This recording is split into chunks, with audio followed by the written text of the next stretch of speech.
Amen! Hallelujah! Palakpakan natin si Lord. Ayan, sakto-sakto, di ba? Ayan, praise God. Purihin po ang Panginoon. Ako rin po nagpapasalamat sa Panginoon sa araw na ito. No? This is our second Sunday of the month at isa din sa mga sinimulan natin for this month ay yung nagkaroon tayo o nilipat natin ulit yung ating service ng 10 a.m. and there are some changes, there are some enhancement that we did sa atin pong worship service and hopefully ito po ay talagang hindi lang para sa atin, no? Ito po talaga ay para sa Panginoon. No, we give all the excellence sa Panginoon. And this morning po, we will continue with our series, no? Una sa lahat. Sabihin natin, una sa lahat. Ayan. Ito po yung series natin for this month of August. Sabi dito, una sa lahat, hindi mahuhuli ang sinumang Diyos ang inuuna. I was so blessed noong last week po na si Pastor Alvin po yung unang nag-share ng salita ng Diyos regarding this series. And sobrang lagi akong na-excite whenever na ang pinag-uusapan ay yung Genesis and the creation yung sa time na yon. And yung parang iniisip ko palagi, buti na lang pang-anim na araw ginawa ang tao. No? Kasi parang minsan for some people, they are seeking, dapat sila yung first place, dapat sila yung una, dapat sila lagi yung uunahin. No? And minsan nagiging argument din sa iba, itong paggawa, paglikha ng Diyos sa tao at maging sa mundo. Bakit daw pang-anim na araw ang tao? But praise God dahil pang-anim. No? Kasi parang pag in the beginning there was nothing. Then God said, let there be man. Woo! It became Coco Crunch. walang tutungtungan, walang kakainin, walang hihingain. Amen? And this is the very essence of we are looking to God na siya ang una sa lahat dahil lahat ng bagay alam niya, no, nasa sa ayos lahat ng bagay, alam niya kung ano uunahin, ano ang isusunod, pero ang laging nating tatandaan na lagi kang iniisip ng Panginoon una sa lahat. Amen? And hanggang ngayon, patuloy ang Panginoon na inaalala tayo, iniisip ang kapakanan natin, kaya huwag tayo mawala ng pag-asa. Amen? May mga kalungkutan, may mga problema, pagsubok na pinagdadaanan sa buhay. Tatandaan natin, ang Panginoon ay deserving ng mataas at nangungunang papuri para sa Kanya. Amen? He must be the first place in our lives. Alright? So this morning po, ang ating pong pamagat, yes, Tagalog. Ang title ng ating pag-uusapan ngayon ay, next po, declutter. Ayan, declutter. Ayan. Sino po dito ang nakapag-decluttering na? Nakabili, nakapagbenta? Declutter. Sabi dito, declutter, getting rid of our mess so we can seek Christ first. Amen? Pwede po ba muna tayong tumayo? Inaanihan ko po ang lahat na tumayo para po sa pagbasa ng salita ng Diyos ngayong umaga. Nababasahin po natin mula sa Gospel of Matthew, chapter 6, verses 24 to 34. For most of us, nabasa na natin to paulit-ulit. And let's read this again and again and again and take a lot of learnings from this passage. No? Matthew 6, chapter 6, verse 24 to 34. Sabi po natin, sabay-sabay, ready, go. No one can serve two masters. Either you will hate the one and love the other, or you will be devoted to the one and despise the other. You cannot serve both God and money. Therefore, I tell you, do not worry about your life, what you will eat or drink, or about your body, what you will wear. Is not life more than food, and body more than clothes? Look at the birds of the air. They do not sow or reap or store away in barns, and yet your heavenly Father feeds them. Are you not much more valuable than they? Can any one of you, by worrying, add a single hour to your life? And why do you worry about clothes? See how the flowers of the field grow. They do not labor or spin. Yet I tell you that not even Solomon, in all his splendor, was dressed like one of these. If that is how God clothes the grass of the field, which is here today and tomorrow is thrown into the fire, will He not much more clothe you, you of little faith? So, do not worry, saying, what shall we eat, or what shall we drink, or what shall we wear? For the pagans run after all these things, and your heavenly Father knows that you need them. But seek first His kingdom and His righteousness, and all these things will be given to you as well. Therefore, do not worry about tomorrow, for tomorrow will worry about itself. Each day has enough trouble of its sin. Purihin po ang Panginoon sa pagbasa ng kanyang salita. Tayo po manalangin. Hallelujah, hallelujah. We thank you, Father, for this time and these words, the scriptures, Panginoon, na binasa namin ngayong umaga. Lord, ang dalangin po namin na sa amin pong pakikinig ng iyong salita, ang dalangin po namin, Panginoon, ay samahan mo po kami, Panginoon. Magsimula ka pong mangusap sa amin po, sa bawat isa, maging po doon sa aming mga kasama online. Turuan mo po kami, Panginoon, na maunawaan ang lahat, Panginoon, ng mga gusto mong iparating, ituro, Panginoon, sa amin patungkol dito sa bagay na amin pong pag-uusapan. Dalangin po namin, Panginoon, na pagkatapos ng aming pong pakikinig, ng aming pong service this morning, ay maranasan at matutunan namin, Panginoon, at malaman namin, Panginoon, that we really need to clean up our lives from all the clutters so we can seek you first always. Purihin ka, Panginoon. Salamat po sa pagkakataon na ito. Bless us, Lord, with these words. In Jesus' name we pray. Amen and amen. Sige po, makakaupo na po tayo. Ayan. So, yung title nga natin kanina, di ba? Declutter. Sabihin natin, declutter. Ayan. So I have two different terminologies dito sa ating screen na may malaking ginagampan ng influence sa maraming tao sa panahon natin ngayon. First is online shopping. And the other one is decluttering. Okay, sabihin natin online shopping. Okay. Decluttering. Kung ano-ano nung sinashare ni Pastor. Parang hindi na yung pang Christian. Networking. Online shopping and decluttering. Anong kinalaman nito sa panahon natin ngayon? No? Sino po dito yung nabiktima? Yes. Ng online shopping, yung naiisip mo pa lang, sinasuggest na agad ni Shopee tsaka ni Lazada sa'yo. Yes. No? Yung gusto mo palang bilhin, biglang magsasuggest si Lazada, i-add to cart mo na. No? I-add to cart mo na. O kaya, nagkikrave ka for a certain food, no? Nagkikrave ka sa isang pagkain o sa isang cuisine, biglang lalabas sa ads habang nanonood ka ng Reels sa Facebook. No? O whatever na nagkikrave ka, whether, minsan ako nagkikrave ako, gusto kong bumili talaga ng laruan, pero may asawa na ako. No? Hindi naman kailangan. So, minsan lang, may mga ganon. Hindi mo naman tinatype, naiisip mo lang, biglang lalabas sa ads yung mga bagay na naiisip mo pala ngayon, no? No? We are biktima ba tayo ng mga ganito?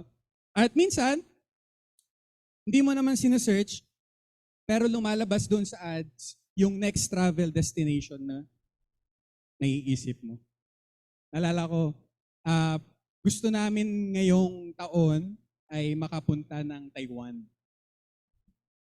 Tapos, ang daming lumalabas ngayon, hindi ko alam.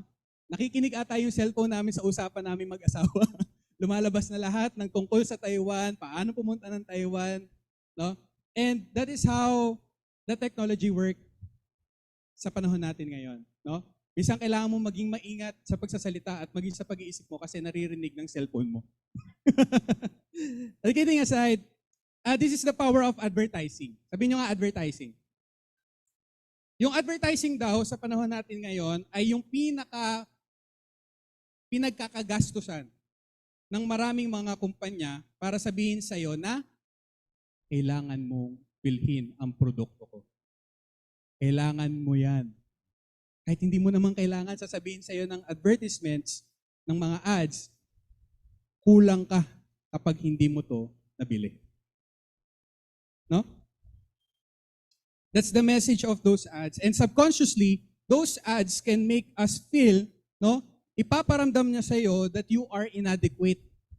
Ipaparamdam niya sa iyo na in a very subtle way, hindi naman masyadong halata, pero Ipaparamdam niya sa iyo, dahan-dahan, na kulang ka kapag wala kang ganyan, kapag wala kang gento. Yes, gento. Pag wala ka ng mga bagay na ino-offer nila, ang message nila ay, kulang ka.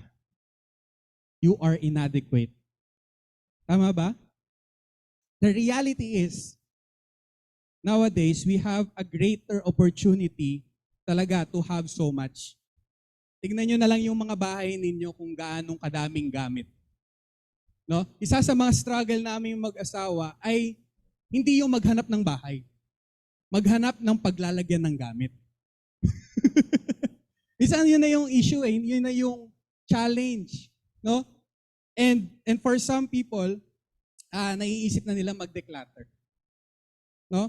Because we have a greater opportunity to have so much, lalo sa ngayon, hindi na katulad nung dati, no, mas mabilis ang production ngayon ng mga gamit. Like kunwari yung upuan na yan. No, noong unang panahon, wala pong ganyang uri ng upuan, kailangan pang karpintero. Ikarpintero ang mga upuan. Pero ngayon, isasalang mo lang yung plastic doon sa molde, paglabas upuan na. Mabilis ang production. No? We have a greater opportunity to have so much. And for some reason, many people find their sense of value o yung halaga nila doon sa, o base doon sa mga bagay na meron sila. Kapag meron ako ng ganito, sikat ako.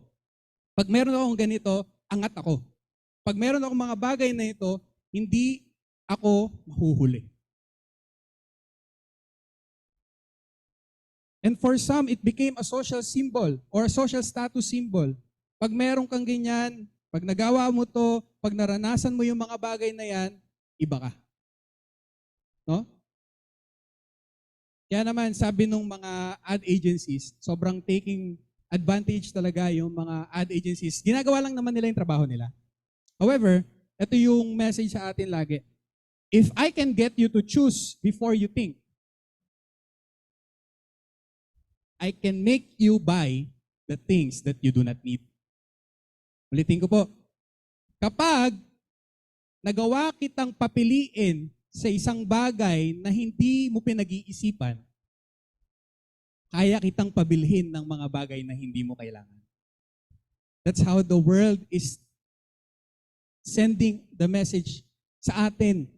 No? And unconsciously, sa subconscious natin, we are a victim ng mga bagay na ito. Diba?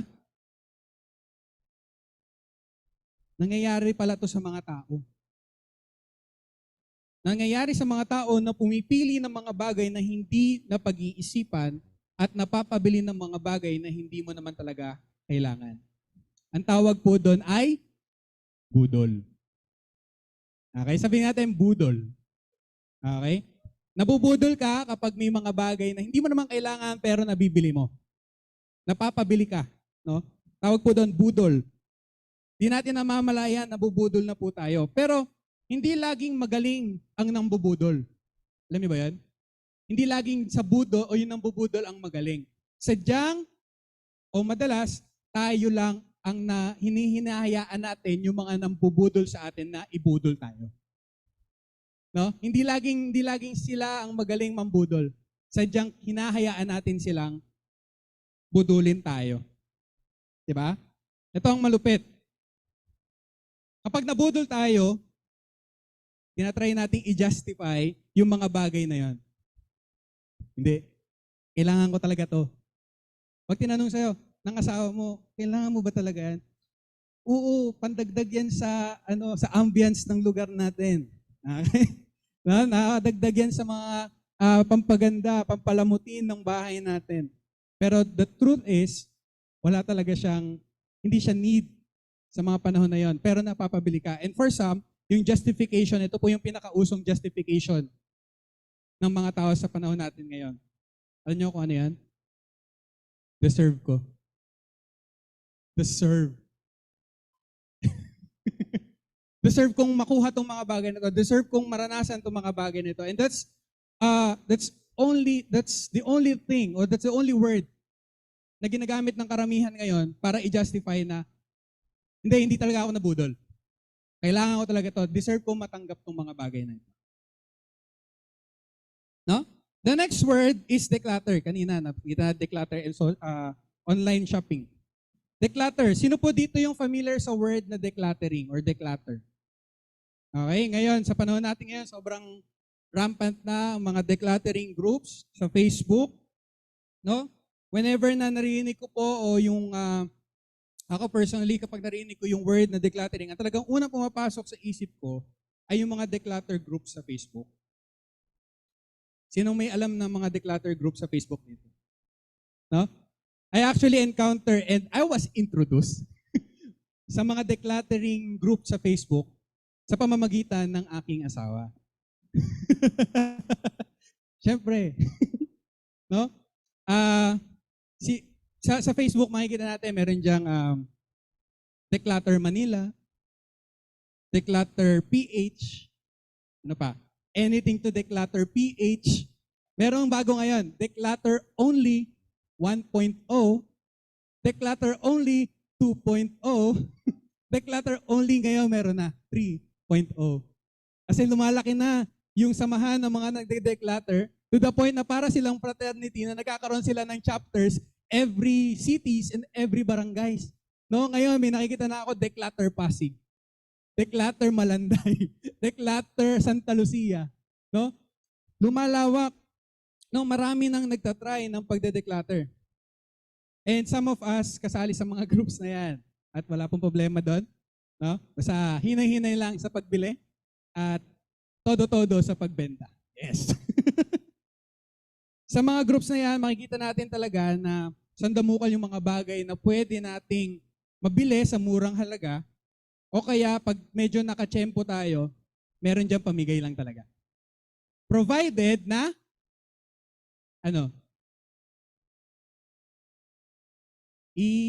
i-cover mo yung shipping. Tama? Alam ni na Atan yan, tsaka ni Grace. Declutter, couple. Ayan. Pero alam nyo ba, yung main idea talaga ng decluttering sa Facebook po, o sa mga Facebook groups, declutter groups na mga ito, ay actually para po dun sa mga tao na gusto lang talaga magbawas ng gamit sa bahay nila. Yun talaga yung purpose, no? That's the main idea, no? I think secondary na yung thoughtfulness nila na kaysa itapon, baka may ibang makinabang. Okay? Kaya pinopost nila sa Facebook, minsan libre, minsan talagang mababa ang presyo. No? Pero I think the main idea is there are people who wanted to declutter and to yung magbawas ng gamit sa mga bahay nila. Now, decluttering and online shopping are two different ideas. Magkaiba pong, yung dalawang po yan ay magkaiba that reveal the kind of attitude or habit we have when it comes po doon sa paggagastos natin at pagsusubscribe natin doon sa ino-offer ng market. No? Nag-aano po yan, dyan po minsan nagre-reflect yung ating pong attitude and habit sa paggastos, sa pagbili at sa pag-acquire ng mga gamit. Now, balik tayo doon sa binasa natin kanina sa Matthew 6:24-34. Ang background po nito, this passage is part of the famous Sermon on the Mount. Sino po nakakalam ng Sermon on the Mount? No? Ito po yung makikita natin sa Matthew chapter 5-7 kung saan part dito yung Beatitudes, in-explain dito ni Jesus iba't ibang klase ng mga existing laws, but He goes beyond and He explained. Pinaliwanag po ni Jesus na hindi lang ito ganito, hindi lang ang pagpatay ay sadyang pagpatay lang. Kahit yung magalit ka, maliitin mo yung kapwa mo, ay isang uri na ng pagpatay. No, may mga gano'n, may mga pagpapaliwanag si Jesus at pagpapalawag o pagpapalawig ng mga bagay na tinuturo naman na dati. And doon po sa Sermon on the Mount, kasama itong binasa natin, yung chapter 6 ng Matthew. Sabi po doon sa verse 24 ay ganito, no one can serve two masters. Either you will hate the one and love the other, or you will be devoted to the one and despise the other. You cannot serve both God and money. Alright. Ito pong text na ito, o yung verse na ito, from verse 24, Marami po ang umaalma dyan. Talaga ba, pagka nag-serve kay God, dapat i-hate mo yung money? Dapat ba talaga i-despise o i-despise mo yung isa? Di ba pwedeng sabay? No? Tandaan natin, Jesus is not suggesting that Christians must be poor. But what he actually said, sinasabi talaga dito ni Jesus is that one cannot place ultimate priority on both at the same time.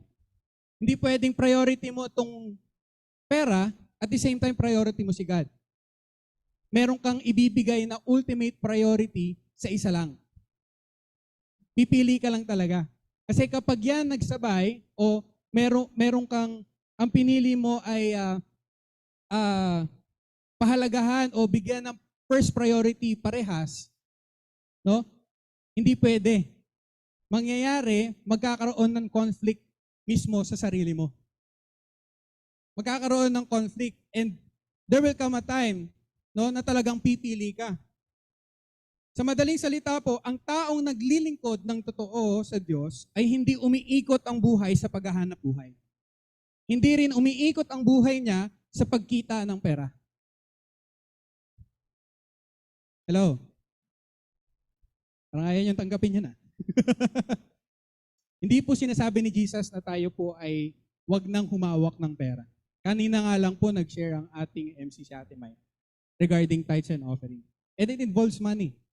Kasi hindi po masama ang pera.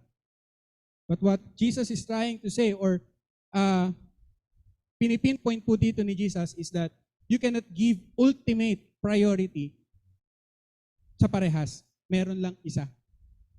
No? And in fact, ang pera po sa mga servants ng Lord is just another tool given by God to be used for His purposes. Amen po ba? Amen. No? Ang tanong, masama po ba ang pera? Hindi. Masama ba ang kumita ng pera? Siyempre, depende sa kung paano mo kinita ang pera. No? Pero ang pagkita ng pera o ang paghahanap buhay para kumita ng pera sa marangal na paraan ay hindi po masama. Pero may tendency po na ang tao o ang pera ay pwedeng sambahin at pwedeng paglingkuran ng mga tao. Sa panahon po natin ngayon at maging sa mga nakaraang pang panahon, may mga paraan kung paano pong sinasamba at pinaglilingkuran ng tao ang pera o ang kayamanan. In the context of servanthood, a master directs and give orders sa kanyang servant. Ibig sabihin po, ang master, whether si God o yung money, si master ang nasusunod. So kung naglilingkod tayo sa pera, yung pera ang nasusunod, hindi tayo. Akala lang natin. Pero kapag ang Diyos, ang master natin, si God ang nasusunod. At maging doon sa pag-handle natin ng pera, si Lord pa rin ang nasusunod. Pangalawa po, a servant depends on their master to provide everything that is needed. Si master ang pinagkakatiwalaan ng servant. No? At pangatlo, servants prioritize their master. Si master ang inuuna. Yan po yung context ng unang panahon pagdating sa servant. And until now, we get the principle of servanthood at sana makita natin that we give priority doon sa sinoserve natin.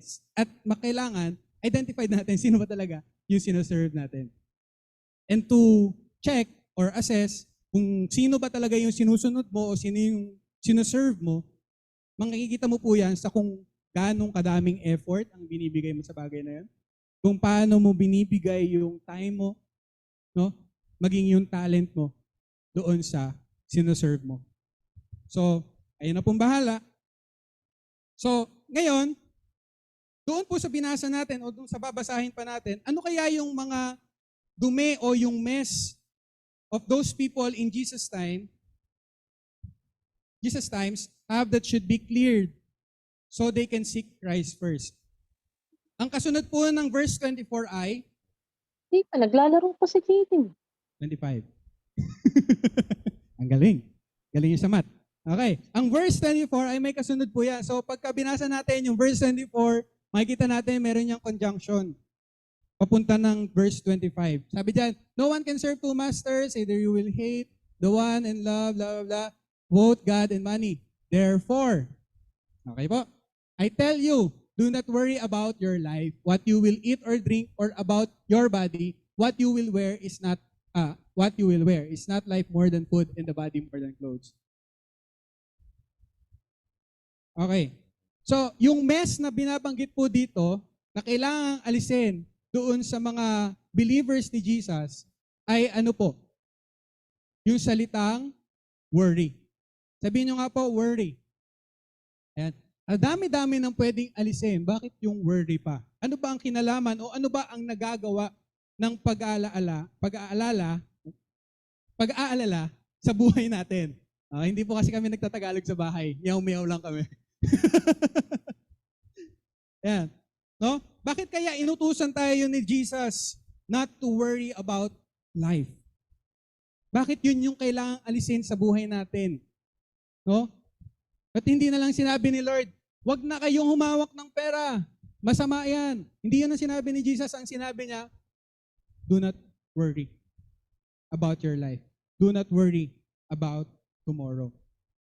Sabi po, sa verse 27, sabi diyan, can any one of you by worrying add a single hour to your life? Kapag ba ikaw ay nag-alala, madadagdagan ba ang buhay mo ng isang oras? Sabi po ni Sarah Benton, isang registered counselor, no? Sabi niya, worry is insidious. Okay, worry is insidious and almost always useless. Ang pag-alala daw ay walang kwenta.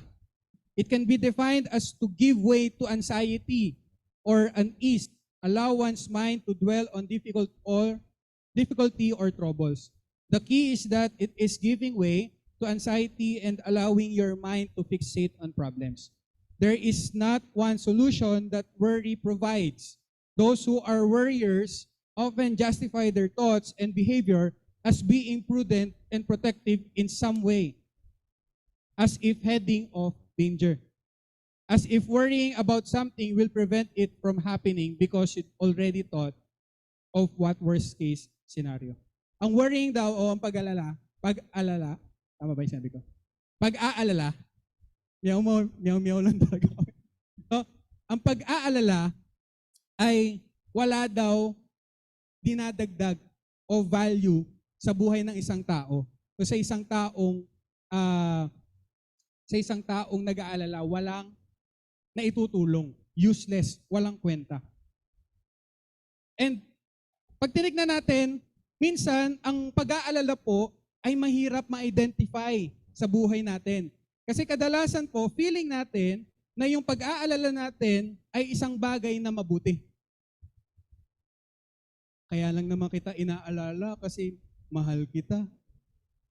Kaya lang naman ako nag-aalala kasi iniisip talaga kita, baka mapahamak ka. Worrying is different from being concerned. Okay po? Worrying is different from being concerned. They may look the same, but they produce different results. Ang worry po o yung pag-aalala ay nagbibigay daan sa mas malaking takot o sa anxiety.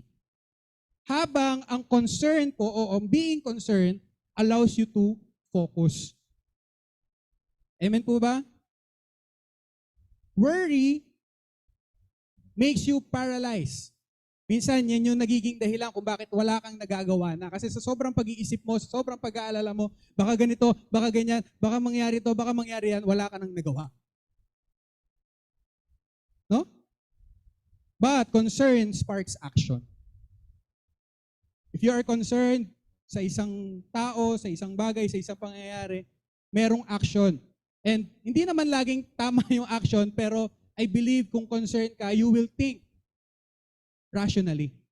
But worrying makes you think irrational. No?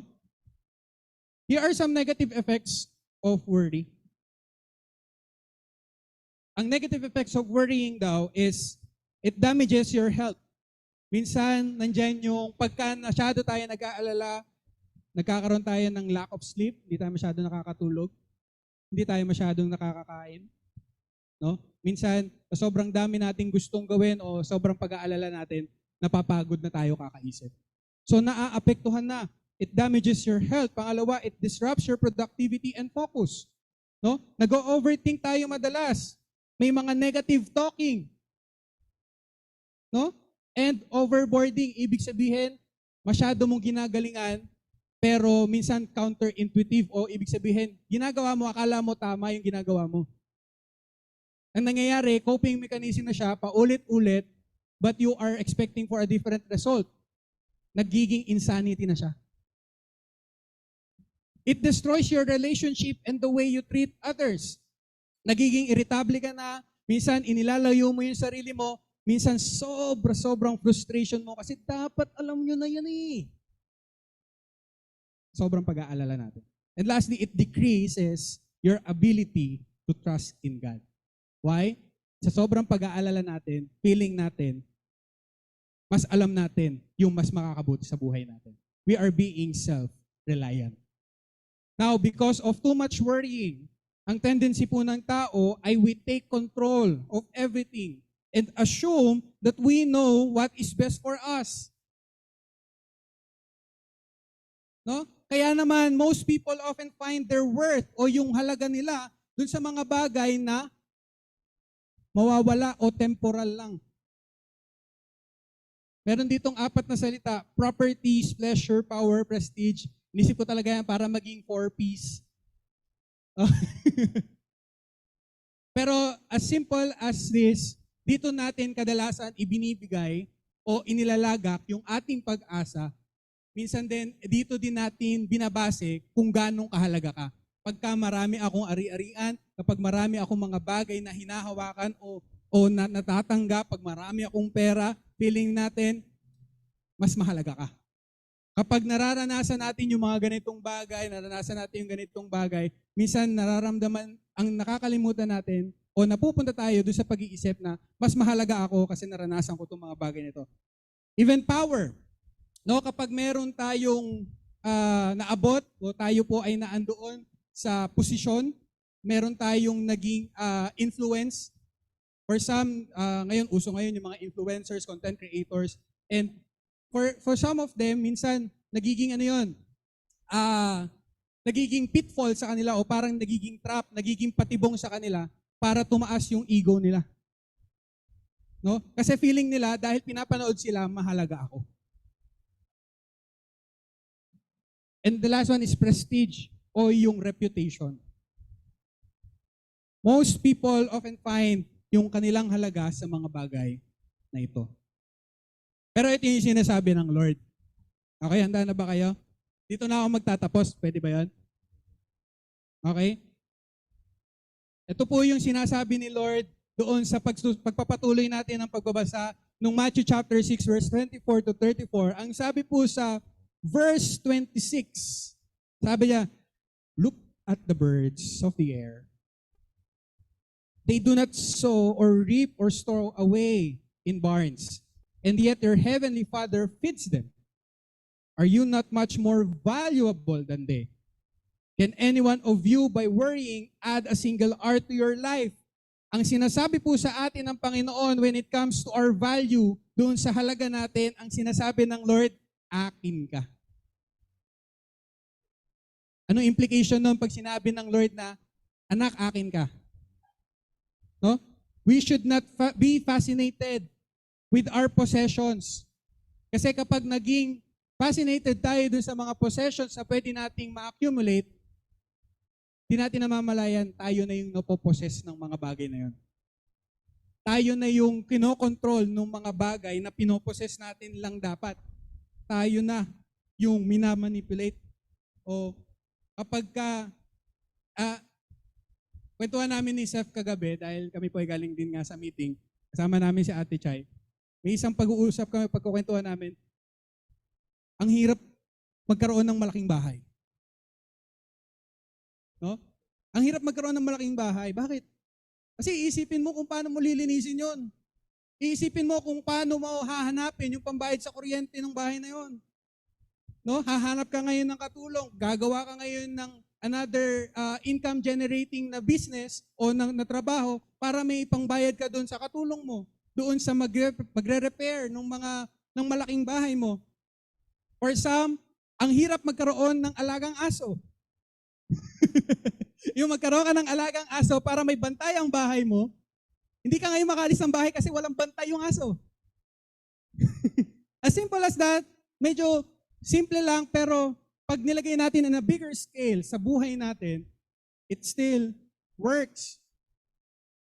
Sa mga bagay na masyado nating pinahahalagahan, samantalang hindi yun yung mahalaga para magbigay ng halaga sa buhay mo. Kundi mismong sa Panginoon pa lang, no? Ang sabi ng Lord, anak, akin ka, kaya mahalaga ka. You don't have to find your worth sa mga bagay na yon. Hindi ang mga bagay na meron ka ang magde-define sa'yo kung sino ka at kung ano ang halaga mo. Tandaan mo, napakahalaga mo kay Lord. Your worth in God is far better the way we think, we value. Alam niyo yung idea pa lang na ibinigay, yung John 3:16, pagka pinaulit-ulit natin yon, minsan akala natin it's just part of the verses, the scripture in the Bible. But when we read it, na parang we really appreciate what God did para lang magkaroon tayo ng pagkakataong makipagbalikan sa Kanya. Magkaroon ulit ng pagkakataong magkaroon ng opportunity to be in relationship again sa Panginoon. You are paid with a great price. Sobrang halaga mo sa Panginoon. At hanggang ngayon, sobrang halaga sa Panginoon ng mga tao. Kasi kung walang halaga ang mga tao sa Panginoon, matagal nang ginunaw ng Lord ang mundo. Hindi ka na niya hihintayin. Sabi nga, sino ba yung sabi kanina? Kung pwede lang ibalik. Ay, si Pastor, ay si Ate Ange pala. Tama ba? Si Ate Ange. Kung pwede lang ibalik tayo. No? O bitawan na lang. Pero hindi, mahalaga tayo sa Panginoon. Our worth is based on God. Kung kanino ka. Sabi ng Panginoon sa'yo, akin ka. Minsan, kaya sobrang believe tayo sa sarili natin, akala mo, mas alam mo kung ano ang mas makakabuti sa'yo. No? Minsan dito sa mga bagay kanina na nakasulat kanina dyan, akala natin doon sa mga bagay na yon, mahahanap natin ang pag-asa o yung security. Pero sabi sa verse 28, basahin natin verse 28 to 30. And why do you worry about clothes? See how the flowers of the field grow. They do not labor or spin. Yet I tell you that not even Solomon in all his splendor was dressed like one of these. If that is how God clothes the grass of the field, which is here today and tomorrow is thrown into the fire, will He not much more clothe you? You of little faith. Okay. Yung mga bagay na yan, na nabanggit dyan, yung mga flowers na yan, no? Mas mahalaga tayo dyan. Kung yung mga yan ay binibihisa ng Panginoon, bakit hindi tayo magbigay o bakit inilalayo natin yung pag-asa natin sa Panginoon? No? Dito sa verse na to, sinasabi ng Panginoon, kanina, akin ka. Ang sabi ngayon ng Lord, akong bahala sa iyo. Amen? Akong bahala sa iyo. Because with some people or siguro sa past life natin or some of us na andun pa din sa situation na yon, we put our security doon sa mga bagay na temporal. Sobrang pag-worry natin, dapat marami akong pera para mas mabuhay ako. Samantalang hindi natin binibigay yung pag-asa natin sa Panginoon. Nilalagay natin yung pag-asa natin, yung security natin sa mga kayamanan na pwede nating matanggap kung wala man. No? Hanap tayo ng paraan kung paano natin i-secure yung buhay natin, samantalang hindi natin binibigay o inilalagak yung pag-asa natin sa Panginoon. We must put our security in God. No? Ang tanong, saan tayo nakaasa? Kanino? Saan? Sa mga bagay ba na to na nabanggit kanina? Tingin ba natin, pag meron kang maraming pera, tatahimik na buhay mo? Magiging masaya ka ba talaga? No? Pag naabot mo yung mga pangarap mo, nagkanegosyo ka, nakapagtapos ka ng pag-aaral, Tingin mo ba yung mga ayan ba yung makakapagtawid sa iyo sa buhay? Yung trabaho mo ngayon, yung mga bagay na meron ka, yung mga pabor na meron tayo, lahat yan mawawala. Kaya wag tayo dyan sumandal. Hindi tayo sure dyan. Amen? And lastly, kung kanina sabi ng Panginoon, yung halaga mo, nakabase kasi akin ka. Sabi ng Panginoon sa pangalawa, akong bahala sa'yo. Secured ka sa akin. And lastly, sabi ng Panginoon, anak kita. Wow. Ito yung matindi sa lahat. No? God named us as His children, as His child. Ownership ang pinag-uusapan dito. Kaya sabi sa verse 31, so do not worry saying, what shall we eat, or what shall we drink, or what shall we wear? For the pagans, o sa ibang translation, for the unbelievers, run after all these things. Pagkatapos sabihin ni Jesus yun, sabi niya, and your heavenly Father knows that you need them. Yung tatay natin, alam niya lahat ng pangangailangan natin. Pero bakit tayo habol ng habol dun sa mga bagay na temporal lang? Ginagawa yan ng mga taong hindi naniniwala at nagtitiwala sa akin. Ikaw, anak kita. God is saying, dahil anak kita, sagot kita. No? Hindi ka na tulad ng mga pagano o ng mga unbelievers. You are now a child of God. At alam ng Ama sa langit, lahat ng pangangailangan mo, higit pa sa inaasahan mo.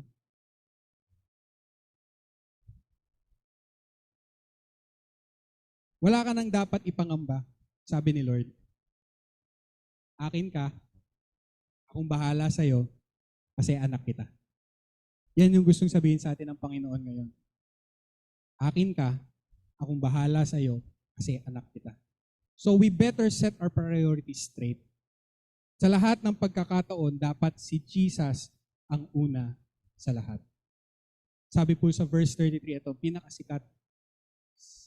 Isa sa mga pinakasikat na verse, Matthew 6:33, but seek first the kingdom of God and His righteousness, and all these things will be given to you as well.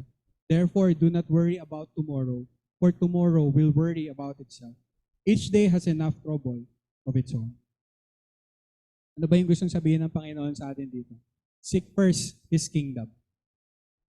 Sabi nga natin, seek first His kingdom. When He say, seek first His kingdom, etong kingdom na to, hindi lang naman si Lord ang nagmamay-ari na lang dito. Dahil anak na tayo ng Diyos, we are now part of this. We are now kingdom people. Mga anak tayo ng Diyos, so ang destination natin, mapupunta tayo kasama ang Ama at pagdating ng panahon, tayo po ay magiging titira doon sa kingdom ng Panginoon.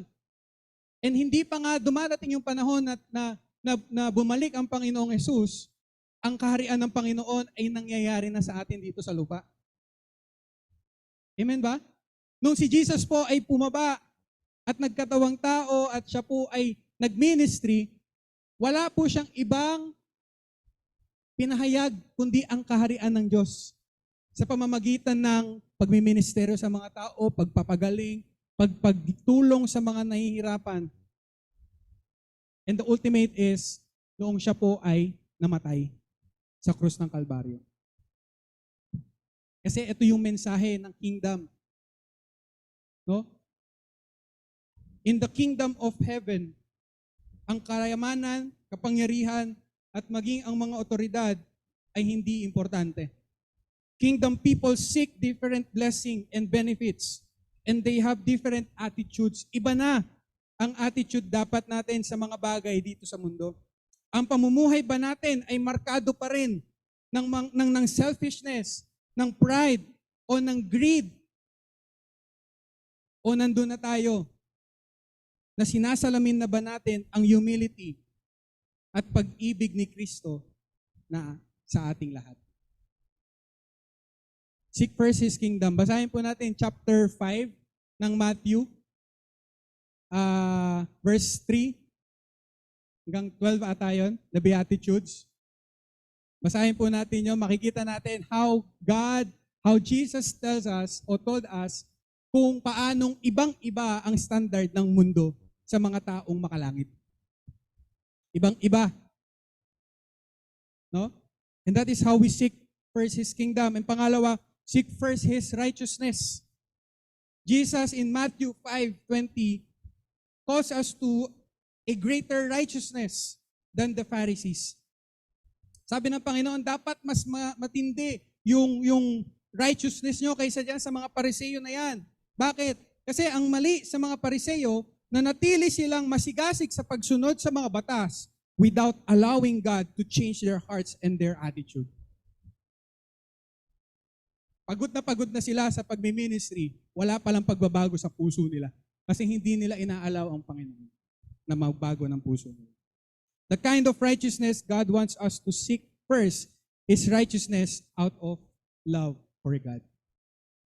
Our righteousness must come, the slide, come from what God does, kung ano yung ginawa ng Panginoon o ginagawa ng Panginoon sa atin, hindi sa kung ano yung mga pwede nating gawin.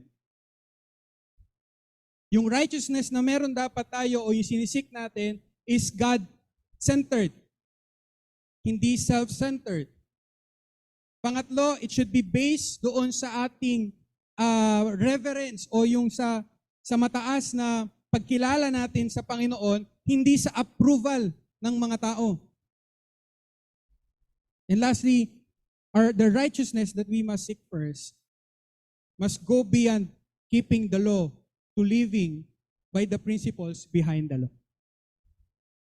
Isa pong test, dito po magtatapos na talaga. Isang test to ask yourself, kung nandun tayo sa pag-iisip kung sino ba ang sinaserve ko ngayon sa mga panahon na ito, sa mga sitwasyon ko ngayon sa buhay. One test is to ask yourself, which one occupies more of your thoughts, your time, and your effort? Which one occupies more of your thoughts, time, and effort? This morning, huwag na tayong magpabudol. Amen? Tapos na ang panahon ng pambubudol at pagpapabudol. It's time to declutter. Decluttering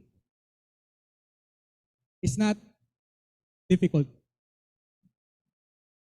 but it's impossible. Pero I think that's the point. We cannot do it on our own. We have to seek first the kingdom of God and His righteousness para meron tayong standard kung ano ba yung i-retain natin at ano yung mga bagay na kailangan na nating bitawan. It's easy to go with the flow while it takes a lot of work to be intentional. But that's the point. Kailangan natin maging intentional to declutter. Kailangan nating bawas na sa mga bigat sa buhay natin yung mga bagay na hindi naman talaga kailangan. Pwede nyo i-try sa mga bahay nyo, kung meron kayong mga bagay na gusto nyo na i-declutter, let's try it. Baka pwedeng doon mag-spark sa atin. Pero deep inside our hearts, no? Ito sana yung gawin natin. No? Let not allow those things to hinder us to fully serve and obey God because of those clutters in our hearts. Huwag sana nating hayaan na yung mga bagay na yon. Amen? Tayo po tayong lahat. Hallelujah. Thank you, Jesus. Salamat po. Let's thank God. Pasalamatan natin ang Panginoon for this word, for this message ngayong umaga. It's very timely, I believe. Ako personally, I do believe na sobrang nangungusap ang Panginoon sa atin ngayon. There are so many things. Maraming mga bagay ang nangyayari, mga bagay na pwede nating magawa, may mga bagay na hindi natin kayang gawin, o marami tayong mga bagay na hinahawakan, o marami tayong mga bagay na iniisip natin na sana hawak natin. Pero dahil doon sa pag-iisip na yon, dahil sa pag-aalala na yon, minsan wala tayong nagagawa. Minsan hindi pala nating nagagawa yung pinagagawa ng Panginoon sa atin. the main idea is we need to clean up our lives from all clutters so we can seek Christ first, always. Mahirap kung sa mahirap ang sumunod sa Panginoon, ang gawin ang pinapagawa ng Panginoon, lalo na hindi natin nakasanayan. But ito ang mensahe sa atin ng Panginoon ngayong umaga. Anak, akin ka. Akong bahala sa iyo, anak kita. And as simple as that, pwede natin pagtiwalaan ng Panginoon. Amen. Hallelujah. Let's worship the Lord. And ngayong umaga, kung meron tayong mga dalahin o naiisip natin habang nakikinig tayo, ito yung mga napapaisip tayo, ito ba yung mga bagay na dapat ko nang bitawan o kailangan kong pag-isipan, i-consider ko kung ito ba yung mga bagay na ito ay sumosobra na. Masyado nang mapabigat, masyado nang nag-occupy sa buhay ko to the point na hindi na ako nakakasunod sa Panginoon. O may mga bagay akong dapat hakbangan na dahil sa sobrang pag-aalala, ayokong humakbang. Pero ngayon, hindi mo talaga kasi kaya. But the Lord is telling us and affirming us, anak, sagot kita. And we can do this together. Handa akong tulungan ka. Umasa ka lang sa akin. Hallelujah. Sige po, pasiyasa tayo sa Panginoon. Just take this time for silent habang tumutugtog yung ating pong si Kuya Penny. Let's just ask the Lord, Lord, seek our hearts. Seek me, Panginoon. Lord, allow me to see, allow me to understand those things na nagpapabigat na, nagpapahirap na sa paglilingkod ko sa iyo. Hallelujah, hallelujah. We thank you, Jesus. Oh, hallelujah. Yes, Jesus.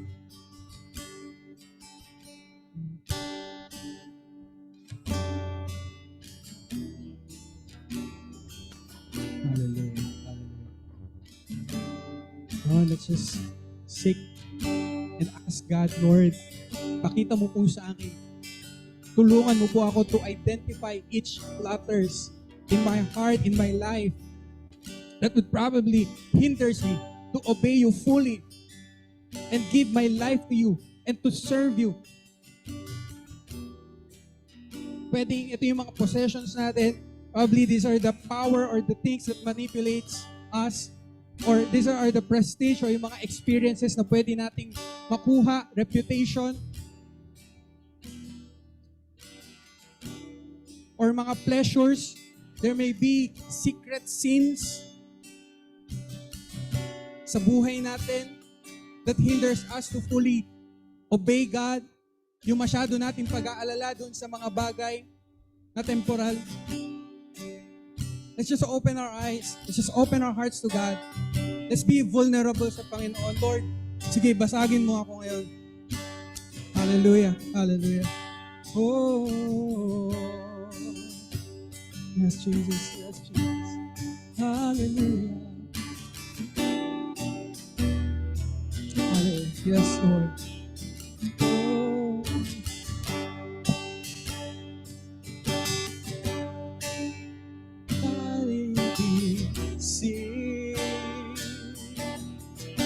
Yes, Jesus.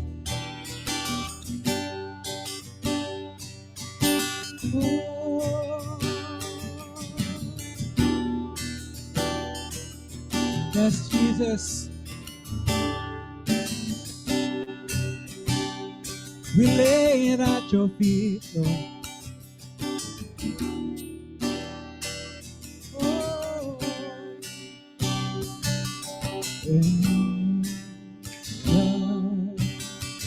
In darkness tremble in your light. Every eye will see Jesus our God. Great and mighty to be praised.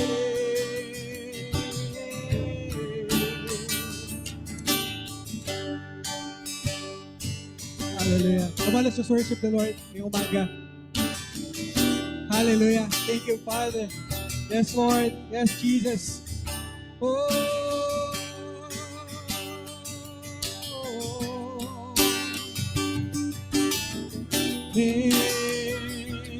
Let hope arise. Let hope rise.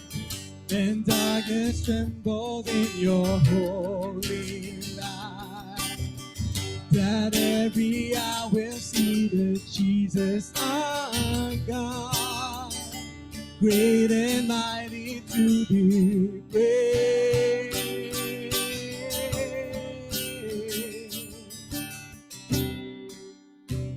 Just sing with everything. Hallelujah. We give you praise with everything. Lord, lahat ng meron kami. Let not all these things be first, but you be the first in our lives, Panginoon. Let you be the priority, hindi yung mga bagay na meron kami, kundi yung mga meron kami ay mag-serve din sa iyo, Panginoon. With everything. To sing with everything. With everything. With everything. We'll shout for your glory.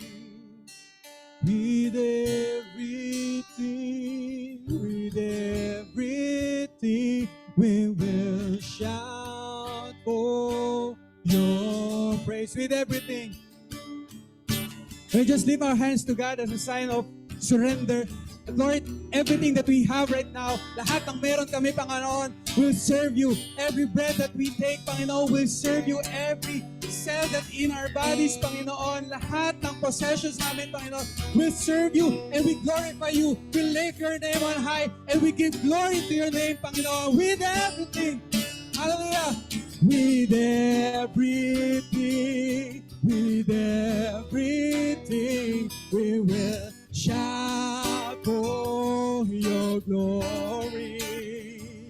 With everything, we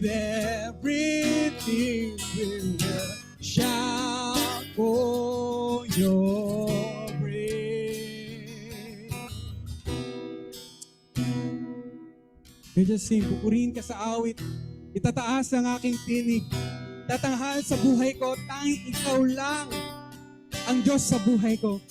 Pupurihin ka sa awit, tataas ang aking tinig, itatanghal sa buhay ko'y tanging ikaw, O Diyos, higit pa sa kalangitan. Yes!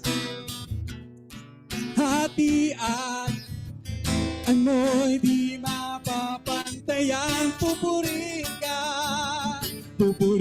ka sa awit, itataas ang aking tinig, itatanghal sa buhay ko'y tanging ikaw, O Diyos, higit pa sa kalangitan, ang iyong kalwalhatian, kadakilaan mo'y di mapapantayan.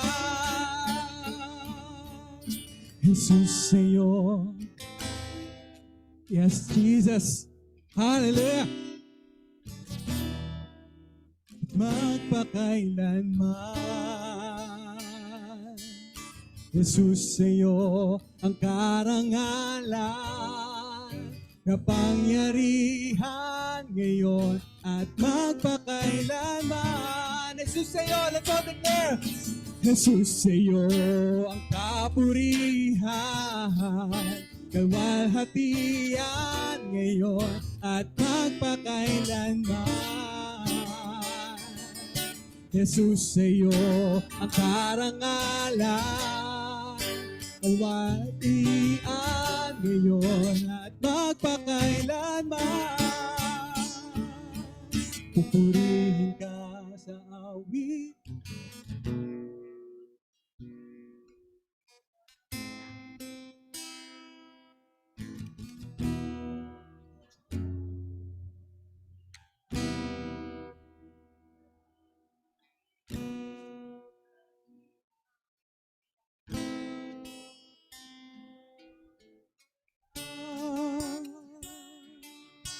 Jesus.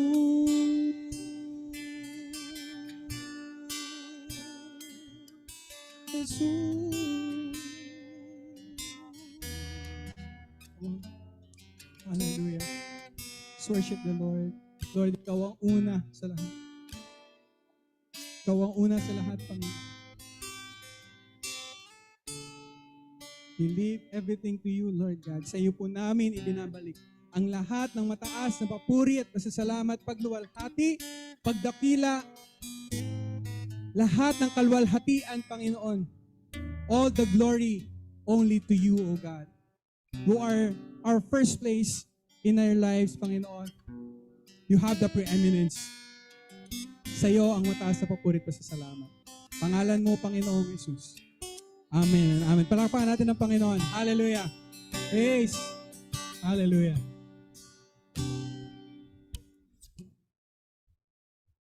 Alright, amen. So, paano nga daw po hindi tayo mag-worry sa life natin? Ano nga po ulit yung 3 points na yun na kailangan po nating alalahanin?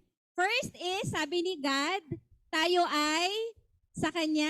Pangalawa, bahala siya sa atin dahil anak niya tayo. Yes, amen. So, ayun na nga po.